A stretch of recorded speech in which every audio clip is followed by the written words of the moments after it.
ప్రేమ స్వరూపులారా, సంకీర్తన చాలా పవిత్రమైనటువంటి మార్గము. Embodiments of divine love. Sankirtana is most మనకు sacred. రాగము తెలియకపోయినప్పటికీ రాగం అనగా అక్కడ ఇష్టము అని కూడా మరొక పేరు. Even if you do not know raga, raga means there. నీవు liking. ఇష్టముతో ఆ నామాన్ని స్మరించు, You sing the song with full of ప్రేమతో ఆ interest. నామాన్ని స్మరించు. You sing the name of the Lord.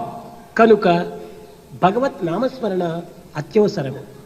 Singing the name of the Lord is extremely ఈ useful. కలియుగం నందు In the age of Kali, నామ సంకీర్తనకు మించినటువంటి మరొక మార్గము లేదు.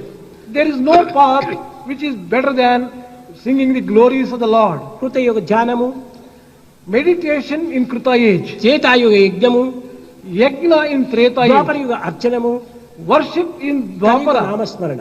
in Kali, singing the glories of the name. కనుక స్మరణే తరుణం